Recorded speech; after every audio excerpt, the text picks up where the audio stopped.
Langkah keempat yang saya ambil, fokus pada kendali, bukan pada kecepatan. Saya berhenti bermimpi cepat lunas, berhenti berangan-angan supaya semuanya baik-baik saja.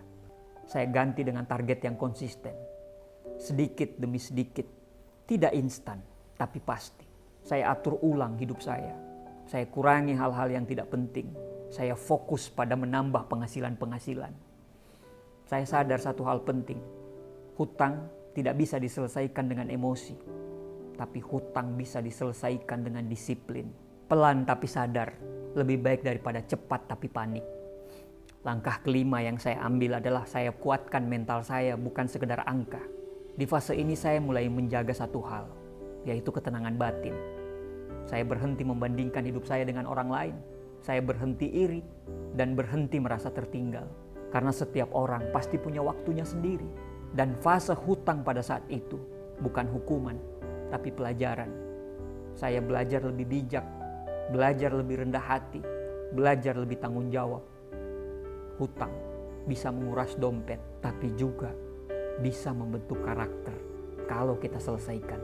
Di fase itu, saya juga belajar satu hal yang sering diabaikan orang lain, yaitu mengampuni diri sendiri. Saya berhenti memaki diri sendiri dengan kalimat, seandainya dulu saya lebih pintar, seandainya dulu saya nggak ngambil keputusan itu.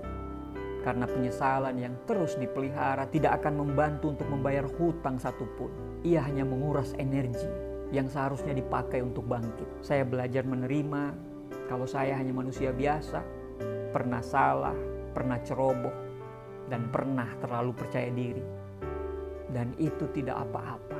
Setiap malam sebelum tidur, saya cuma bilang pada diri sendiri, hari ini saya sudah bertanggung jawab, dan itu sudah cukup. Kalimat ini sederhana, tapi sangat menenangkan. Karena ternyata ketenangan tidak selalu datang dari solusi yang besar, tapi dari kesadaran kecil bahwa kita sudah berusaha, tidak untuk lari. Jangan habiskan energimu untuk menyesali masa lalu. Gunakan energimu untuk membangun masa depan. Sejak saat itu, saya berhenti memusuhi diri sendiri. Saya mulai menjalani apa adanya dengan langkah yang mungkin kecil, tapi jujur, sadar, dan pasti.